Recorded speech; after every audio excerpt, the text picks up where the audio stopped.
te adoramos. Amém. Amém. A igreja, por favor, pode se assentar. Amém.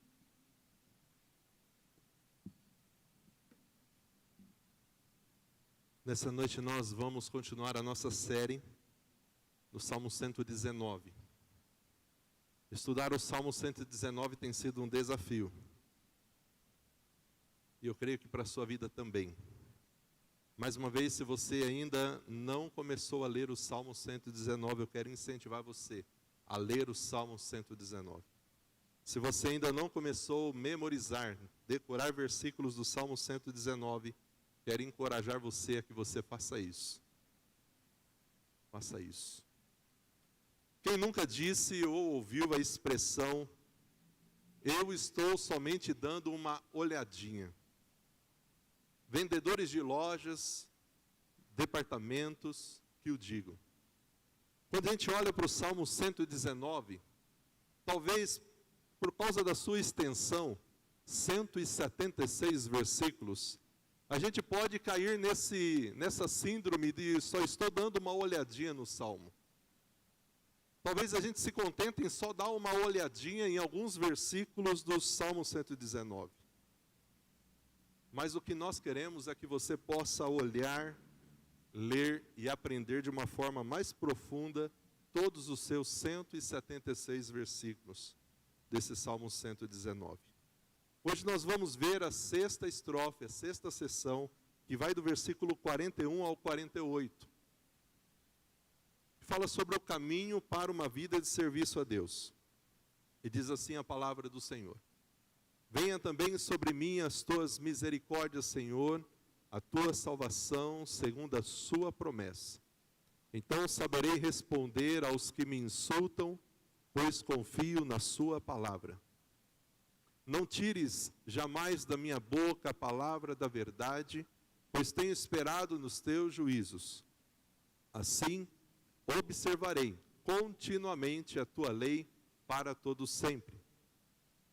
Andarei em liberdade, pois tenho buscado os teus preceitos. Também falarei dos teus testemunhos na presença dos reis, e não me envergonharei. Terei prazer nos teus mandamentos, os quais eu amo. Para os teus mandamentos, que eu amo, levantarei as mãos. Meditarei nos teus decretos. Então esta é a sexta divisão, a sexta estrofe do Salmo 119, como a gente já disse, cada divisão dessa de 8 versículos representa uma letra do alfabeto hebraico. Este é um estilo acróstico alfabético, então cada uma das divisões é uma letra do alfabeto hebraico. Essa de hoje, essa sexta, é a letra Vav, o som de V, a sexta letra, que também representa e indica o numeral 6. No último versículo, na sessão anterior, na quarta-feira passada, nós vimos que o salmista termina o trecho dizendo e pedindo a Deus que Deus possa vivificá-lo. Senhor, que o Senhor me vivifique. Agora aqui, nesse trecho, nós vamos ver o salmista pedindo a Deus que Deus derrame sobre a vida dele as suas misericórdias. Ele pede para que Deus derrame sobre ele a salvação, que procede somente e unicamente do próprio Deus. E ele promete a Deus que ele daria testemunho da palavra e dos mandamentos onde ele precisasse dar. Então nós vemos nessa sexta estrofe expressões de anseio, de desejo de ouvir e ser orientado pela palavra de Deus. Há nessa estrofe esse desejo. Por isso ele pede as misericórdias do Senhor, que representam o amor imutável de Deus. Por isso ele pede a salvação, que é a libertação diária do poder do pecado. E ele mostra para nós que com o ensino da palavra de Deus, do Senhor, sendo o nosso guia contínuo, nós então andaremos em liberdade. Nesse trecho que nós lemos, ele fala sobre isso. Mesmo perante reis e autoridades, ele não iria se envergonhar, ele ia testemunhar dos mandamentos do Senhor. Porque ele ama os mandamentos. Os mandamentos do Senhor para o salmista era a fonte da sua alegria e do seu prazer. Então é sobre isso que vamos falar nesta noite, examinando versículo por versículo. Os teus mandamentos me trazem alegria. O versículo 41, mais duas versões diferentes para que você tenha aí um entendimento melhor desse texto. Diz: ó Senhor Deus, mostra-me o quanto me amas. Livra-me dos meus inimigos de acordo com a sua promessa. Senhor, dá-me o teu amor e a salvação que me prometestes. Esse versículo fala da misericórdia e da graça de Deus sobre a vida do salmista. O salmista, ele se via no meio de ferozes inimigos. Esses inimigos queriam destruí-lo. Queriam ver ele destruído. Mas, em vez de ele se entregar à tristeza, à melancolia, que poderia arrebentar o seu coração e destruir a sua vida, ele pede ao Senhor: Senhor, me alcance com sua misericórdia e com sua salvação. Diante dos inimigos que querem me destruir, Senhor, me alcance com sua misericórdia, me alcance com a sua salvação. E por que isso é importante? Porque esse pedido do salmista é importante. O salmista aqui, ele reconhece que mesmo que a situação esteja ruim, poderia estar pior se não fossem as misericórdias do Senhor sobre ele. E nós precisamos entender isso também. Muitas vezes nós murmuramos e reclamamos de algumas coisas, mas a gente esquece que se não fosse a misericórdia do Senhor, poderia estar pior. Temos um Deus que ainda está cuidando de nós, mesmo a gente não merecendo. E o salmista então reconhece isso. As misericórdias do Senhor estão sendo manifestadas na minha vida. E por isso eu vou ter forças para continuar caminhando. Ele reconhece a misericórdia do Senhor como um rio que flui e nunca seca.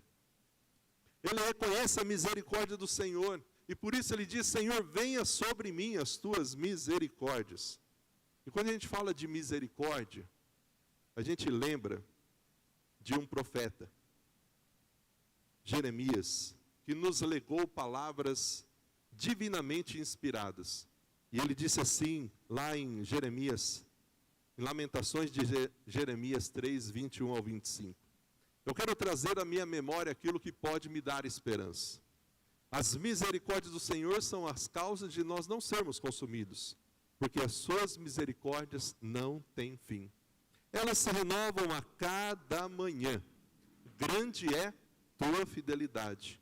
A minha porção, ela é o Senhor, diz a minha alma, portanto esperarei nele. Bom é o Senhor para aqueles que esperam por ele, para a alma que o busca. Bem parecido com o salmista, Jeremias aqui sabia, quão ricas eram as misericórdias de Deus sobre a vida dele. Querido, nós precisamos reconhecer a cada dia o quão ricas são as misericórdias de Deus sobre a minha vida e a sua vida. Quer ver um exemplo?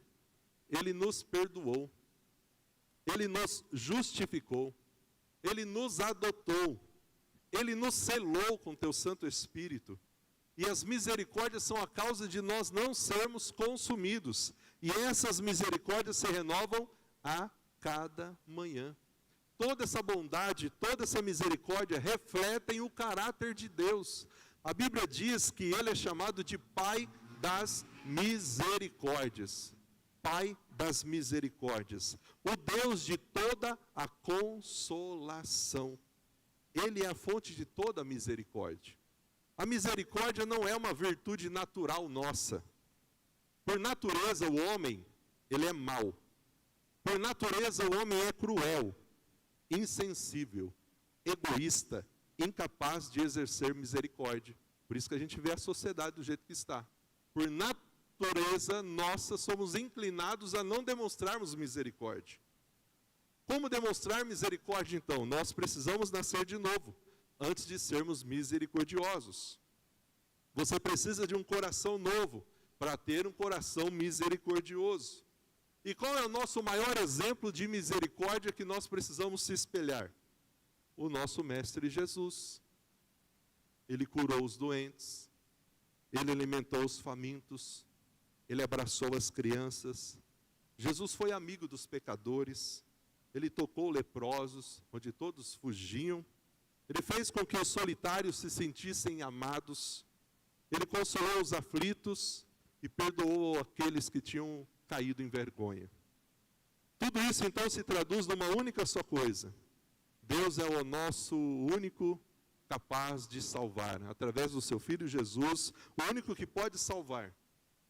Por isso o salmista está dizendo: Senhor, eu sou miserável em mim mesmo, que a sua misericórdia venha sobre mim, que a sua salvação venha sobre mim.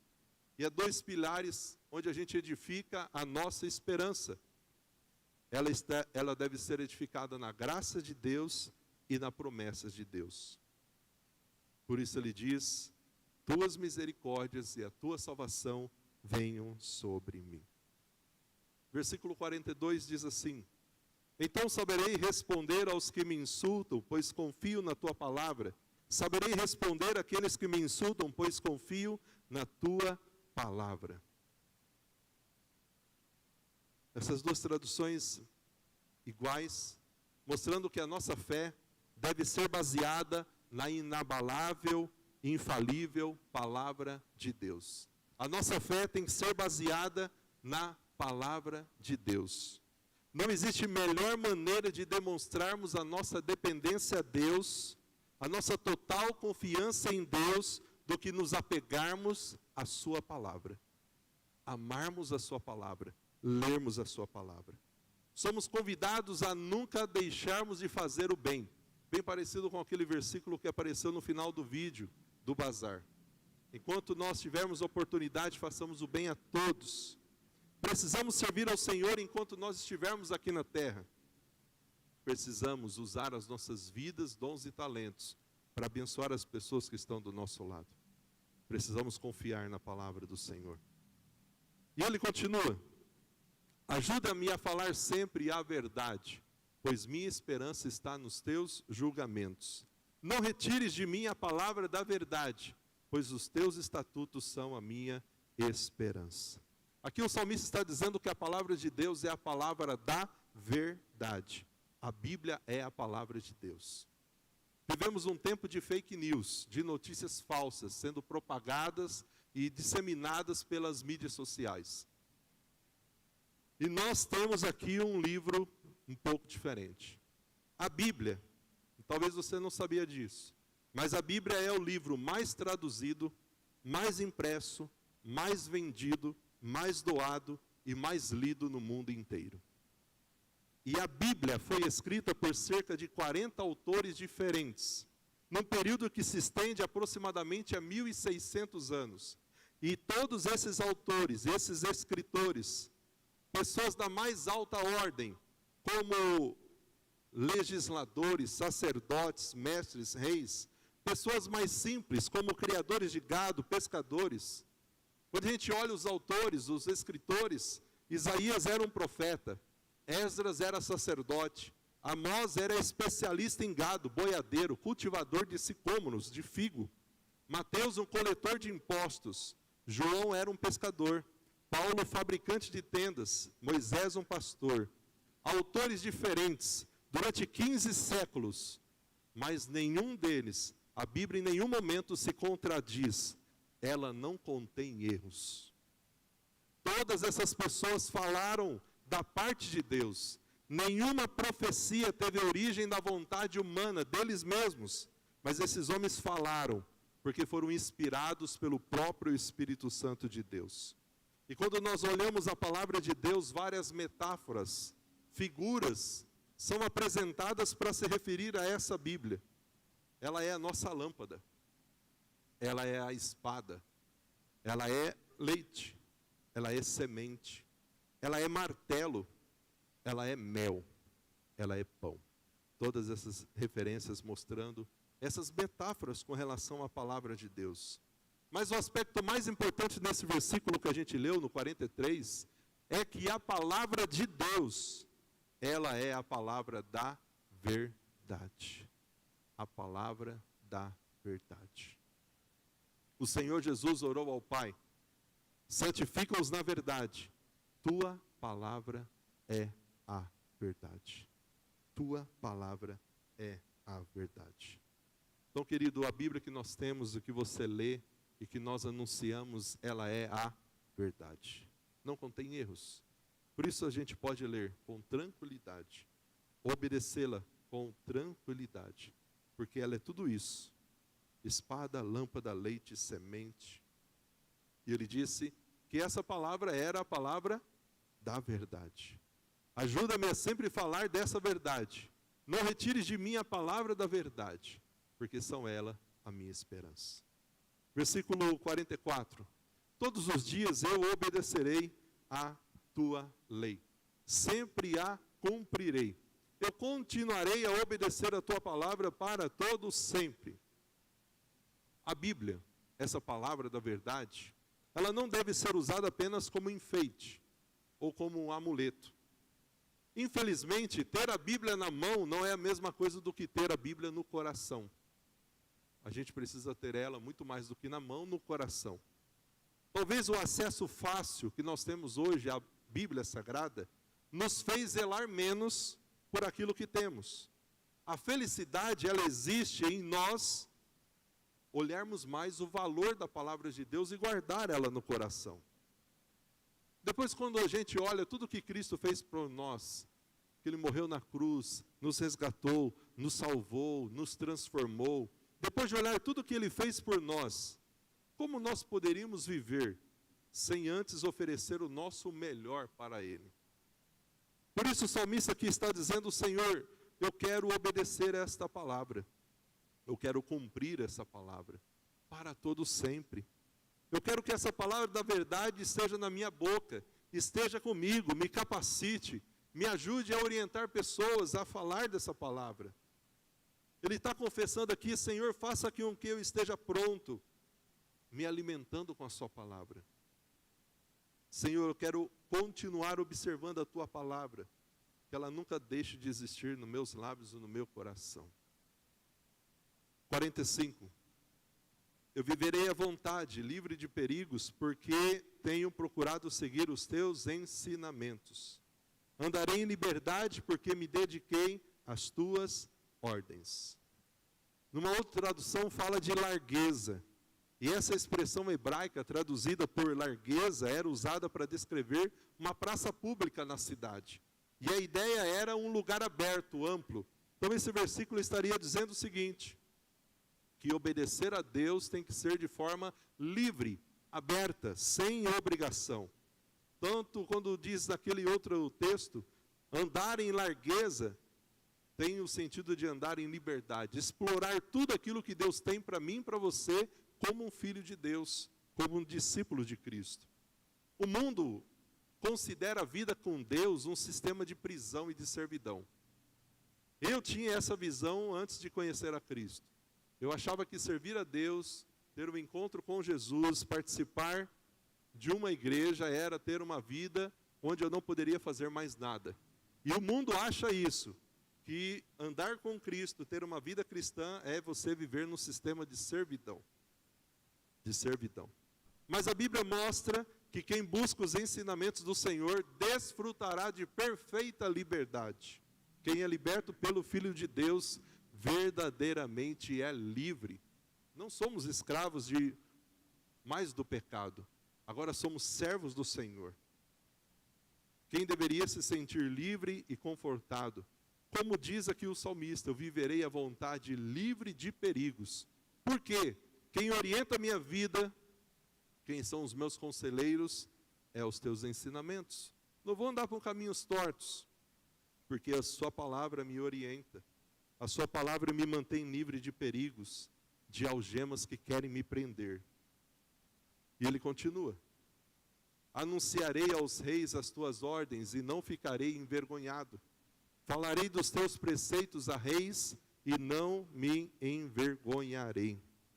Precisamos orar a Deus para que nunca tenhamos medo e nem vergonha de testemunhar do Senhor. Nunca precisamos e não podemos ter medo de testemunhar da palavra do Senhor e nem o negar diante dos homens. O salmista está declarando que ele queria ser destemido, corajoso em anunciar, se preciso for aos reis, a palavra de Deus. Ele não queria se envergonhar de mostrar a fé que ele tinha, a palavra que ele seguia. nós também nunca devemos ter medo de testemunhar a nossa fé, de aproveitar as oportunidades para falar do que Deus já fez na nossa vida e daquilo que nós temos aprendido. Por que será que nós aprendemos tantas coisas na igreja?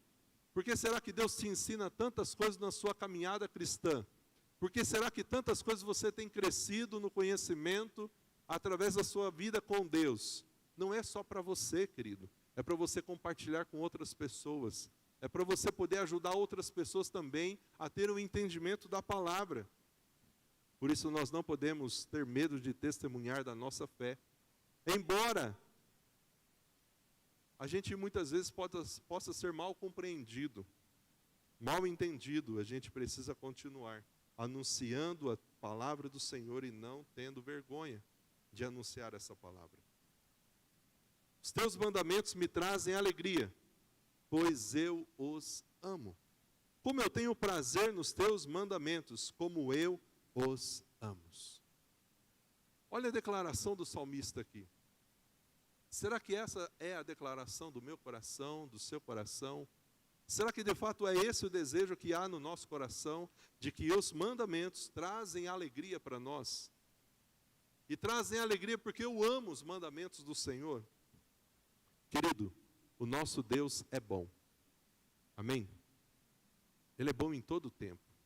A nossa mensagem, ela é uma mensagem boa. É mensagem de boas notícias, de boas novas, de transformação de todo aquele que crê. A nossa Bíblia, ela é a verdade. Ela não mente. Portanto, nós não temos do que se envergonhar de falar desse Deus, de quem Ele é e do que Ele faz.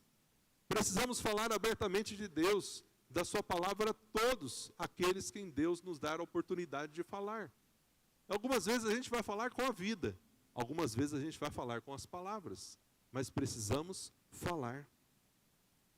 Por isso o salmista está dizendo, me alegrei nos teus mandamentos. Me alegro em conversar com os teus mandamentos e me conformar com os teus mandamentos. Não sinto mais prazer em nenhuma outra coisa a não ser em fazer aquilo que agrada ao Senhor. É o que ele está dizendo aqui. Quanto mais deleite e prazer nós temos no serviço a Deus, mais nós nos aproximamos da palavra de Deus, nós nos aproximamos de Deus. E ele continua dizendo, eu respeito, eu amo os teus mandamentos, eu medito nas tuas leis, celebro os teus mandamentos, eu amo os teus decretos e nele medito. O salmista está aqui declarando o seu compromisso. Ele encerra a sessão, a estrofe, declarando o seu compromisso com Deus. Infelizmente, nos nossos dias, essa palavra compromisso, seja nos nossos relacionamentos, seja no nosso relacionamento com Deus, seja marido e mulher, seja pais e filhos, essa palavra compromisso hoje é algo que está um pouco em falta. Principalmente com Deus. E nós vemos aqui o salmista se comprometendo com Deus, a amar a sua palavra, estudar a palavra. Que o exemplo do salmista aqui sirva de inspiração para mim, para você, para nós. Querido, nós precisamos da palavra de Deus. O que o salmista está dizendo é que ele queria ser diligente, vigoroso, obediente, pautar a sua vida na palavra, viver pela palavra, colocar a sua mão na palavra, obedecer os mandamentos, não por obrigação. O que ele está dizendo aqui é que ele vai levar a sério a palavra de Deus. Ele queria andar na dimensão que Deus mesmo supre. Ele iria dar testemunho de Deus e da sua palavra.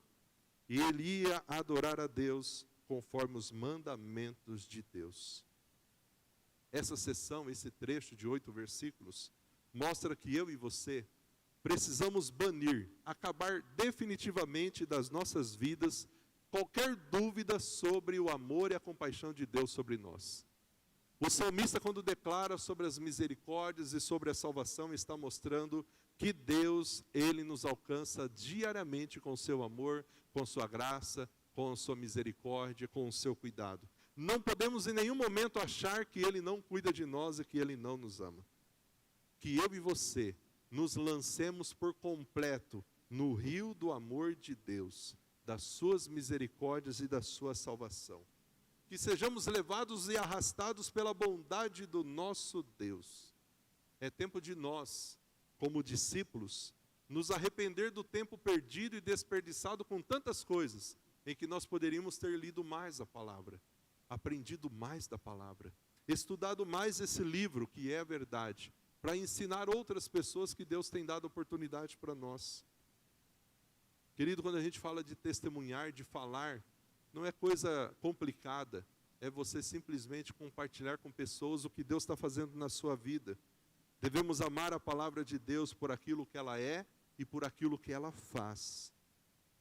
Quanto mais amarmos a Deus, mais amaremos a sua palavra. A maravilhosa graça de Deus um dia nos alcançou. A misericórdia de Deus nos alcança diariamente. A salvação de Deus, ela nos alcançou. Não éramos dignos, não somos merecedores, mas temos que continuar cada dia mergulhando nessa graça e nessa misericórdia. O salmista está dizendo: Senhor, eu vou levar a sua palavra a sério. Eu não vou só dar uma olhadinha, eu vou mergulhar, vou aprender cada vez mais. Ele está dizendo: Senhor, eu vou andar na dimensão de que o Senhor quer que eu ande. Eu vou dar testemunho da sua palavra, vou dar testemunho do Senhor. Vou adorar o Senhor conforme os seus mandamentos. Vou adorar o Senhor todos os dias. Vou adorar o Senhor a cada momento. E a sua decisão, qual vai ser? Quando a gente olha o Salmo 119, parece até repetitivo, porque todo ele fala da palavra, da Bíblia, dos decretos, dos mandamentos, dos estatutos. Mostra um salmista que nós não sabemos quem é, mostrando o amor e o compromisso que ele tinha com a palavra. Como eu já disse, eles memorizavam esse texto. Eles guardavam esse texto no coração, porque o que eles mais tinham de alegria e prazer, como nós vimos hoje, era a orientação da palavra para a vida deles. Eles sabiam que eles não podiam nada se eles não tivessem a orientação vinda de Deus. Temos que viver a vida cristã dessa mesma forma, olhando para a palavra, estudando a palavra, entendendo que ela é a palavra da verdade, que ela pode nos orientar. Precisamos a cada dia acordar lembrando que nós somos alvos do amor de Deus e da sua graça, porque a maravilhosa graça dele, o amor dele que não falha, mostrou que ele tomou o nosso lugar. Ele carregou a cruz que era nossa. Eu convido você a se colocar de pé, para nós louvarmos ao Senhor com esse cântico e fazermos dele a nossa oração, pois ele quer que você, que eu, a cada dia, encha o nosso coração com essa certeza de que vale a pena continuar obedecendo os mandamentos do Senhor.